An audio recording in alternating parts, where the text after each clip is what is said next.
김정은 메뉴판이 논란입니다. 허허, 김정은 메뉴판? 이게 무슨 내용일까? 궁금해하시는 분들이 있으실 줄로 믿습니다.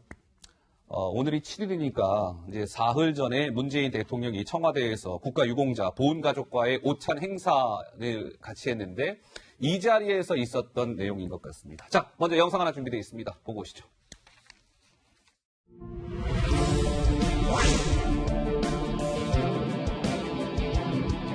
사랑하는 가족을 떠나보낸 유가족 여러분께 깊은 위로와 존경의 마음을 바칩니다. 국가유공자와 보훈가족의 마음을 보듬는 정부가 되겠습니다. 먹다가 급체해가지고요. 네. 서로 여러 번 해서 나중에는 이제 도저히 운전하고 집에 갈 수가 없어서 사실은 가고 싶지 않았는데 정말 가고 싶지 않았어요. 근데 이런 일이 딱 생기더라고요. 이걸 보는 순간 아니 도대체 밥을 먹으라는 건지 아니면 위로를 해주는 건지 뭘 어떻게 하라는 건지 난감하면서도 좀 속이 많이 상하면서 자, 그러니까 김민지 기자, 조금 전에 말씀드린 것처럼 이제 사흘 전에 있었던 청와대 행사장에서 있었던 얘기인 것 같은데요. 도대체 그날 무슨 일이 있었던 겁니까? 네, 보훈 가족들을 불러놓고 점심을 먹는 자리인데 오찬 테이블에요. 메뉴판과 함께 제공된 홍보 책자가 문제였습니다. 아하. 그러니까 소책자, 청와대 그간의 활동들을 홍보하는 소책자가 나왔는데 지금 보시는 것은 메뉴판이고요. 소책자의 모습에 실린 사진이 좀 문제가 됐습니다. 왜요? 문재인 대통령과 함께 김정은 북한 국무위원장이 저렇게 손을 잡고 있는 사진을 2장 정도 실어 놓은 겁니다. 유족들은요, 사실 북한의 도발로 인해서 가족을 잃은 희생자 가족인데 여기에서 남편을 죽인 사람의 사진이 이 자리에 나타난 것, 그리고 유족의 마음을 조금도 배려하지 않았다. 의도를 알 수 없었고 사진을 보자마자 바로 덮어버렸다. 이용만 당하는 기분이었다. 등등 울분을 토하고 있습니다. 그러니까 문재인 대통령이 이제 호국 보훈의 달이잖아요, 6월이. 그래서 좋은 취지로 행사를 열었습니다. 오찬 행사를 한 것이죠. 국가유공자 보훈가족을 초청해서 점심을 함께 한 겁니다. 근데 이제 저 사진 이제 2장이 좀 문제가 되고 있는 것 같아요. 이제 문재인 대통령과 김정은 국무위원장이 이제 평양에서 함께 찍은 사진. 근데 저 자리가 어떻게 보면 북한 도발로 인해서 목숨을 잃게 된 사람들을 위로하고 뭐 그런 자리 아니겠습니까? 그런데 그 도발의 주역이라고 할 수 있는 김정은 위원장의 사진이 등장하자 유가족들은 정말 굉장히 분통을 터뜨리고 있는 것 같더라고요. 저게 이제 뒤늦게 밝혀져서 정말 충격적인데요. 그러니까 실제로 청와대에서 보훈가족을 초청 오찬 자리를 만든 것은 6월이 호국 보훈의 달. 예. 그리고 지난 5월은 그렇게 말도 많고 탈도 많았던 5.18 민주항쟁이 있었던 달 아닙니까? 예. 그럼 5월 달에 5.18 민주주의 역사 가지고 그렇게 많은 논란이 있었고 우리 대통령부터 나서서 집권 여당에서 5.18 망언을 했던 한국당을 비난하고 그랬는데 예. 6월은 호국 영령에 추모하는 호국 보훈의 달입니다. 그러면 그 호국 보훈은 뭐냐면 대한민국을 지키고 세우고 이걸 만들어내는데 목숨을 버린 사람들에 대해서 추모하는 달이에요. 네. 그래서 그 초청을 해서 오찬을 하는 건데 거기에 그 북한의 도발로 자기의 정말 사랑스러운 가족이 목숨을 잃은 그 유가족들 눈앞에 아무리 한반도 평화 프로세스가 중요하다고 하지만 김정은의 활짝 웃는 얼굴이 있는 아하. 사진을 보면 그게 밥이 넘어가겠습니까? 예. 이게 뭐 비유가 좀 더 센 비유라서 정확할지 모르겠습니다만 범인을 저지른 범행 사진을 자기 피해자 가족한테 그대로 그 사진을 보여주면서 밥을 먹으러 한 거예요. 이건 정말 납득이 안 되는 거죠. 예. 그러니까 저게 저는 그 청와대에서 홍보 만약에 라인에서 한 거라고 한다면 물론 대통령의 그동안 활동을 뭐 알리기 위해서 몇 가지 5장의 사진을 선택했다고 합니다만 그날이 정말 김정은과 김정일의 어떤 도발에 의해서 죽어나간 그 유가족들의 마음을 조금이라도 이해한다고 한다면 저 사진은 뺐어야 되죠. 네. 그건 당연히 전문적 판단에서 맞는 이야기죠. 그러니까 저 유가족처럼 정말 급체할 수밖에 없는 상황이었던 것 같아요. 네. 근데 하국장, 근데 또 달리 보면 또 그렇게 해석할 수도 있지 않을까요? 우리가 일단 언뜻 보면은 저 사진이 조금 논란이 될 수 있어 보이는데 또 다른 측면에서는 우리가 저런 좀 아픔을 극복하고 앞으로는 우리가 새로운 시대에 문재인 정부의 새로운 좀 평화를 이끌어 가보자라는 취지의 저런 사진을 청와대 입장에서는 또 올릴 수도 있지 않을까요? 어떻습니까? 저도 앵커하고 거의 똑같은 생각을 하는데 즉 다시 말하면 이제 저게 남북 간의 갈등이 있어가지고 갈등이 최고조에 달아가지고 결국은 같이 싸우다가 결국 목숨을 잃은 거 아니겠습니까? 그러니까 이제 문재인 대통령 입장에서는 앞으로는 그런 갈등, 전쟁 이런 거보다는 평화 프로세스가 필요하다라고 해서 그런 홍보물을 만들었겠죠. 예. 그러나 그럼에도 불구하고 저는 김근식 교수님의 의견에 의견을 같이 하는 부분은 뭐냐면 예. 적어도 자리하고 그 모인 사람들 성격이 맞지 않았다.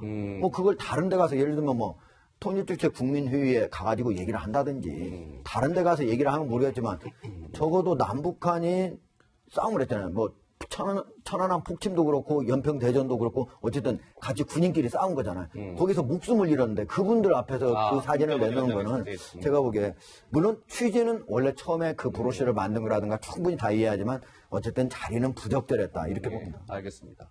그러니까 모든 어떤 일이든 때와 장소가 중요한 법이다. 그렇죠. 그 말이 또 떠오르네요. 예. 그런데 이제 사흘 전에 저 보훈가족을 초청해서 문재인 대통령이 오찬 행사를 가졌는데 이번 이 김정은 위원장 사진뿐만 아니라 김민지 기자 또 다른 좀 논란이 하나 있다는데 그건 무슨 내용입니까? 일단 보훈가족들이 가장 원하는 것은 아무래도 북한의 진정한 사과 아니겠습니까? 그 자리에서도 그러한 북한을 도와줄 때 도와주더라도 북한의 진정한 사과가 있어야 한다. 이런 희생자 가족의 이야기가 있었다고 해요. 아까 전에 저희가 영상으로 보여드렸던 급체했다는 그분이 제2연평해전 희생자인 고 한상국 상사의 부인인데요. 먼저 그날 어떤 발언이 있었는지 김한나 씨의 목소리를 먼저 들어보시고 오시죠. 사과를 받아내야 진정한 평화가 오지 않겠느냐라는 말씀에 너무 많이 공감이 되고 천안함 연평도 포격 같은 경우도 사과를 못 받았기 때문에 네, 6.25 전쟁 전사자 아들인 김성택 씨가 대북 지원을 하더라도 북한의 사과가 먼저다 이렇게 오찬 자리에서 이야기를 했다고 해요. 그런데 문재인 대통령은 이것을 듣고 좀 별다른 반응을 보이지 않았고 또 이후에 더 큰 문제가 된 것은 청와대가 이 오찬에 대해서 사후 브리핑하는 과정에서 이러한 발언들을 누락시키고 좋은 것만 이야기한 것 아니냐 이런 논란도 불거지고 있습니다. 자, 참석자가 대북 지원하는 거 좋습니다. 대통령님. 그러나 대북 지원에 앞서서 북한의 사과가 먼저 아니겠습니까? 라고 한 참석자 발언이 정작 청와대 브리핑 내용에서는 누락된 채 발표가 돼서 논란이다. 김민지 기자의 이런 설명인 것 같은데요. 자, 청와대는 이렇게 설명을 합니다. 왜 그러면 그 브리핑 내용이 삭제가 된 채 브리핑이 됐습니까? 라는 논란과 관련해서 주요하게 얘기될 수 있는 것을 위주로 발표할 수밖에 없는 어려움이 있다라고 얘기했는데 하 국장 보시기에는 청와대의 저 설명 좀 설득력이 있다라고 보시는지요?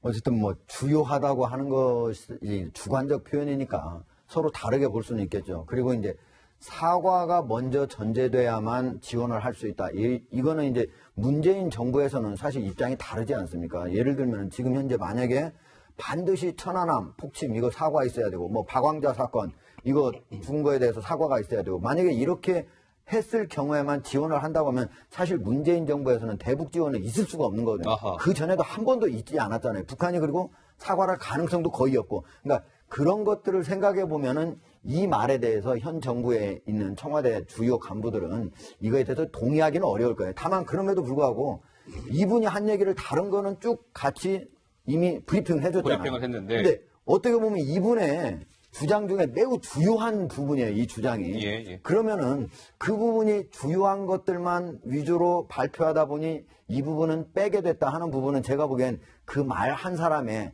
주요 주장을 빼버렸다고 하는 측면에서 좀 맞지 않는다. 예. 그런 생각을 합니다. 저도 예. 저 부분에 대한 해명도 사실 청와대가 지금 내놓는 게 사실 좀 궁색해 보여요. 공색해 보입니까? 아니 당연히 김재권 일병의 아들 김성택 씨 같은 경우는 자기 아버지 얼굴도 모르는 유복자로 알려져 있습니다. 아이고야. 그러니까 아버님이 임신한 상태, 애를 뵌 상태에서 자기 스스로 자원 입대해서 대한민국을 지키기 위해서 갔다가 전사하신 거예요. 유복자로 태어나가지고 지금 대한민국에 살고 있습니다. 그런데 자기 아버지를 죽인 그 6.25의 남침에 대한 사과를 받아야 되겠다. 대북 지원을 하더라도 이게 필요합니다라고 이야기를 대통령 앞에서 한 겁니다. 그러면 브리핑 당연히 넣어야죠. 그게 가장 중요한 요지 아니겠습니까? 예. 이걸 뺐다는 건 의도적인 것으로 보이고요. 예. 더 중요한 것은 물론 사과를 받기가 쉽지 않죠. 그리고 김정은 위원장하고 단독 정상회담을 하거나 문재인 대통령이 만나서 고위급 회담을 하거나 할 때 어떻게 면전에 대고 협상 파트너한테 사과라고 하겠습니까? 저거 이해돼요. 사과 요구를 안 할 수가 있어요. 예. 그러나 저 자리는 김정은 있는 자리가 아니잖아요. 보훈 가족을 초청해서 대한민국을 지키기 위해서 희생당한 분들을 위로하는 자리예요. 최근에 지금 김정은도 조선중앙통신 나왔습니다만 군 예술공연 가서 관람하는 장면 나왔죠. 군인들 가족들 위로하는 장면 나왔습니다. 그때 김정은은 무슨 말을 합니까? 사회주의를 지키기 위해서 우리가 열심히 해야 되고 적들과 맞서 싸워야 된다는 이야기를 합니다. 네네. 김정은은 하잖아요. 그리고 문재인 대통령도 제가 김정은 앞에서 해달라는 게 아니라 저 유가족들 앞에서만큼은 김정은에 대해서 북한에 대해서 사과를 공식 요구할 수 있는 결기가 있어야 됩니다. 예. 왜 그걸 못합니까? 예. 저 모임 참석자들 입장에서 해줬어야 되는 거죠. 알겠습니다. 자, 계속해서 어제는 현충일이었습니다. 시청자 여러분, 그렇죠? 예, 현충일이었습니다. 문재인 대통령 현충일 기념식에 참석을 했고요. 이 자리에서 추념사를 대통령이 직접 읽었습니다. 근데 이제 이 추념사 내용 중에 한 사람이 등장을 하게 되는데 왜 이 현충일 추념사에 이 사람이 등장을 하는 것이냐를 두고 아주 논란이 뜨겁습니다. 어제 문재인 대통령의 추념사 가운데 바로 문자가 되고 있는 그 발언입니다. 듣고 오시죠. 애국 앞에 보수와 진보가 없습니다. 기득권에 매달린다면 보수든 진보든 진짜가 아닙니다. 임시정부는 1941년 12월 10일 광복군을 앞세워 일제와의 전면전을 선포했습니다. 광복군에는 무정부주의 세력 한국청년전지공작대에 이어 약산 김원복 선생이 이끌던 조선의용대가 편입되어 마침내 민족의 독립운동 역량을 집결했습니다. 광복 후 대한민국 국군 창설의 뿌리가 되고 나아가 한미동맹의 토대가 되었습니다. 자, 시청자 여러분, 문재인 대통령의 추념사 가운데 김원봉이라는 이름이 등장을 하죠. 자, 김민지 기자, 정말 오늘 이 문제 때문에 정치권이 아주 시끄럽더군요. 네, 도대체 약산 김원봉이 어떤 사람인지 때문에 이렇게 논란이 됐냐 많이 궁금하실 텐데요. 일단 영화를 통해서 많이 독립운동가로 알려진 인물입니다. 영화의 일부 장면 보시고 말씀 이어가겠습니다. 이 근처에 대한민국 임시정부가 있다던데 가 선생께 전하시오. 나 밀양 사람 김원봉이요. 하와구 치마무르라고 하는 놈이다. 친일파 강인국이 우리의 두 번째 타겟이다. 대한독립 만세 해봅시다. 대한독립 만세. 네, 약산 김원봉은요, 일제 강점기에 의열단을 조직해서 광복군 부사령관을 지낸 인물입니다. 그런데 광복 이후에는 사회주의 활동을 시작하면서 북한 정권 수립에 기여했습니다. 북한 내부에서 고위직을 두루 거친 인물이라서 이후에 좀 이 인물의 행적을 두고 논란이 일고 있습니다. 자, 논란이 왜 되고 있는지 아마 김민지 기자 설명만 들어도 우선은 일단은 직관적으로 아마 이해가 좀 되실 것 같고요. 근데 이제 김원봉이라는 이 사람은 물론 팩트는 팩트대로 전달을 해야 되겠죠. 일제 강점기 때 독립운동을 한 사람입니다. 그렇죠? 예, 독립운동을 했어요. 근데 이제 그 독립운동을 한 이후 47년 이후에 이제 행적이 좀 문제가 되고 있는 거죠. 월북해서 북한에서 굉장히 주요 요직을 다 거쳤고 김일성으로부터 노력 훈장까지 받았습니다. 그런데 순국 선열을 기리는 현충일에 이런 이력을 가진 김원봉이라는 이름 석자를 대통령이 언급한 것을 두고 이게 과연 적절했느냐 이런 논란이 핵심인 거죠? 예. 그러니까 기본적으로 이제 대통령께서는 원래 처음에 말씀하실 때는 적어도 이제 보수하고 진보가 우리가 함께 같이 통합이 돼서 가야 된다. 우리 사회가 잘 되려면 아마 이런 취지를 가지고 말씀을 하신 것 같아요. 그런데 이제 그게 지나치다 보니까 즉 다시 말하면 김원봉, 약산 김원봉이 독립운동을 한 거는 분명한 사실이고 예. 또 그것도 우리가 1941년부터 45년 사이에 우리가 대일 무장투쟁을 했는데 거기에는 우리 민족주의 계열뿐만 아니고 사회주의 계열도 같이 통합돼서 한 것. 그리고 그 김원봉이 바로 사회주의 계열이었는데 같이 41년에 들어와가지고 했기 때문에 배나 더 무장투쟁이 잘 된 것도 분명한 사실이에요. 우리가 이런 부분은 분명히 평가를 해야 되는 건 분명한데 예. 문제는 이제 이게 뭐하고 연결되냐면 그래서 건국훈장 줘야 되고 서훈을 해야 되는 거 아니냐 이거하고 연관이 되는데 만약에 이렇게 되면 크게 문제가 생기는 게 대한민국이 민주공화국이지 않습니까? 민주공화국이죠. 헌법 제1조에 있는 거잖아요. 우리는 사회주의 공화국이 아니거든요.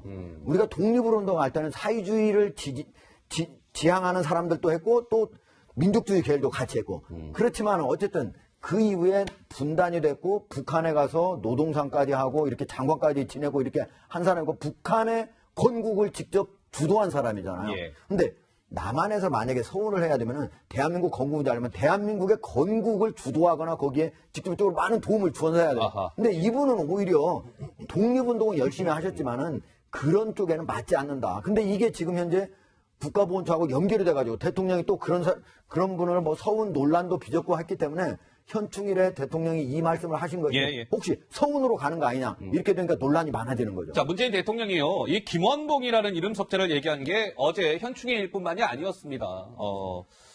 2015년 김민지 기자 우선 새정치민주연합 대표 당시에도 이게 지금 당시 대표 당시 발언입니까? 그렇습니다. 예. SNS에 글을 올렸는데요. 당시 영화 암살을 보고 난 뒤에 김원봉 선생에게 독립유공자 훈장을 달아드리고 술 한 잔 바치고 싶다 하면서 당시부터 김원봉이라는 인물에 대해서 많은 관심을 드러낸 바 있습니다. 김 교수님. 예. 그러면 또 반대급부로 한번 질문을 드려볼게요. 자, 김원봉이라는 저 이름 석자, 아까 그 그래픽을 보면 이제 1947년 이후에 월북해서 그 활동이 이제 문제가 되고 있는 건데, 청와대 입장에서는 자, 저런 김원봉의 과거에 저런 이력을 가진 사람, 역시 마찬가지로 우리가 아픔이 있긴 하지만 그런 것들을 좀 다 아우르고 앞으로는 문재인 정부가 지향하는 평화의 시대, 통합의 시대로 갑시다라는 메시지 차원에서 김원봉 이름 석자를 대통령이 얘기할 수도 있는 거 아니겠습니까? 제가 두 가지 말씀드릴게요. 예. 하나는 아까 그 보훈가족들 초청한 오찬에서 김정은 환하게 웃는 얼굴 나온 것도 그분들 마음을 후벼 파는 거잖아요. 예.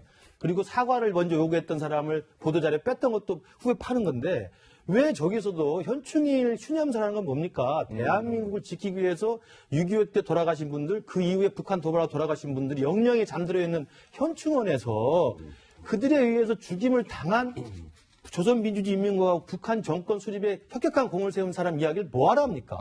김원복을 빼도 되는 거예요. 네. 굳이 김원복 할 필요가 없다는 말씀 드리고 그리고 그 김원복이라는 분이 실제로 해방 이전에는 정말 독립운동에서 예. 의열단 단장으로서 이런 그 무장 투쟁을 했지만 예. 이후에는 반드시 북한 노동상이나 국가검열상이라는 것은 최고의 장관급 자리거든요. 예. 그렇다고 한다면 어떻게 생각하든 간에 통일이 된 다음에 북한이라는 정권이 사라진 다음에 분단이 해소된 다음에 할 수 있어요. 저는 저게 시기상조라고 반대하는 겁니다. 그러니까 예. 김원복의 저기 항일운동 행적 우리가 부인하자는 게 아니라 맞는데 지금은 남과 북이 대치하고 있고 북한이 핵 무장해서 우리를 위협하고 있고 북한 아직도 우리를 적대시하고 있는 상황이면 예. 저 이야기를 꺼내서는 안 된다는 겁니다. 예. 오히려 분단이 해소돼서 평화로운 통일이 이루어서 정말 이제는 해방 이전 것과 해방 이후 것을 마음대로 우리가 평가할 수 있는 시기가 오면 그때 김원봉 선생을 평가해 주면 되는 겁니다. 예. 지금은 해서는 안 된다고 생각합니다. 자, 김원봉 이름 석자가 거론된 것과 관련해서 오늘 정치권에서는 이러한 목소리들이 쏟아져 나왔습니다. 잠깐 영상으로 확인해보고 돌아오시죠.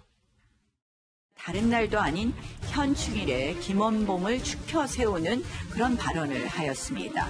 저는 문재인 대통령께서 일부러 그런다고 보입니다. 겉으로는 통합을 내걸지만 실제로는 균열을 바라고 대화를 이야기하지만 갈등을 부추긴다는 생각입니다. 어느 나라의 대통령이냐는 자괴감이 들었습니다. 그들의 심장이 총을 겨눈 책임자를 국군 창설의 상징으로 지켜 세워야 했는지 인간으로서의 예의상 그들을 조금이라도 생각했다면 과연 그런 표현을 할 수 있었는지 묻지 않을 수 없습니다. 문재인 대통령은 진정 사회 통합, 정치 통합에 의지하는지 인정합니다. 대통령의 원리는 국민 지향되는 바람, 국민을 불안해하고 있습니다. 네, 정치권에서는 문재인 대통령의 김원봉 언급과 관련해서 이제 맹렬히 좀 비판하는 목소리를 쏟아냈고요. 현충일 추념식 얘기가 나와서 드리는 말씀인데, 지난번에 왜 김정숙 여사와 황교안 자유한국당 대표 간에 악수 패싱 논란이 있었잖아요. 5.18 기념식 때 악수하지 않은 것과 관련해서 논란이 있었습니다. 자, 그렇다면 어제 현충일 추념식에서는 어땠을까요? 보시는 바와 같습니다. 이해찬 대표가 김정숙 여사와 악수를 한 이후에 김정숙 여사가 황교안 대표와 손을 맞잡습니다. 지난번 악수 패싱 논란을 의식한 듯 이해찬 대표가 김정숙 여사와 악수를 한 후 손을 약간 황교안 대표 쪽으로 이해찬 대표가 이렇게 뭐라고 해야 되죠, 저거? 예, 일부러 끌고. 네, 그런 겁니다. 예. 그러니까 논란을 다분히 의식한 뭐 그런 행복 같습니다. 예. 저 장면을 제가 보고 참 재밌었던 게 뭐냐면요. 예. 이해찬 대표가 사실은 청와대가 당시에 5.18 기념식장에서 바로 이제 황교안 대표의 손을 잡지 않고 패싱했잖아요. 그때 시간이 없어서 그랬다고 그랬잖아요. 시간이 없어서 그랬다. 근데 지금 모습 바로 보십시오. 이해찬 대표가 그 해명을 믿지 않고 있다는 걸 보여주는 장면입니다. 즉 다시 말해서 이번에도 패싱을 할 가능성이 있으니까 일부러 김정숙 여사의 손을 꾹 잡고 황교안 대표의 손 가까이까지 데리고 갑니다. 그러면서 그 표정을 보시면 꼭 좀 악수해 주십시오 하는 거를 주문한 듯한 표정입니다. 지금 저거 보면은 그때 당시에 바로 청와대의 그 해명이 이해찬 대표조차도 그대로 믿지 않았다. 그런 걸 좀 보여주는 거 아닌가 그런 생각이 장면이다. 그러니까 지금 저 추념사에 놀라야 되는 게 김은봉이라 이름이 들어가서 이제 호국 명령들을 이제 기분 상하게 했다는 거 하나 하고요. 또 하나는 지금 문재인 대통령 추념사 그 자체는 잘못이 없어요. 그러니까 애국가표는 진보와 보수가 구분이 없다. 대한민국의 경제 발전과 민주화는 다 진보와 보수가 다 공로가 있다라고 이야기했습니다. 네. 정말 좋은 말인데 그렇게 하려면은 김정은에 대한 우리가 인정, 그 다음에 김은봉 그 씨에 대한 어떤 항일 투쟁에 대한 인정을 하려면 그보다 더 앞서는 게 우리나라 야당에 대한 인정, 우리나라 보수 세력에 대한 인정을 먼저 해줘야 됩니다. 아니 김은봉과 김정은을 그렇게 신경 쓰면서 왜 우리나라의 보수 우파들, 애국 우파들에 대해서 신경을 안 씁니까? 그러니까 저는 문재인 대통령의 그 추념사가 진정성이 있으려면 지난번처럼 야당 대표 앉혀놓고 독재 후예라고 비난하고 3.1절 기념사에서 이 빨갱이 놀라는 독재자들이 만들어낸 이야기라고 또 비난하고 그런 것들 하지 말고 김정은과 김원복에 쏟는 애정만큼 또는 그 이상으로 야당과 우파와 보수에 대해서도 우리 문재인 정부가 좀 애정을 쏟아주기를 바랍니다. 알겠습니다. 자, 어제 헌충의 추념식에서 있었던 이야기들 좀 나눠봤습니다.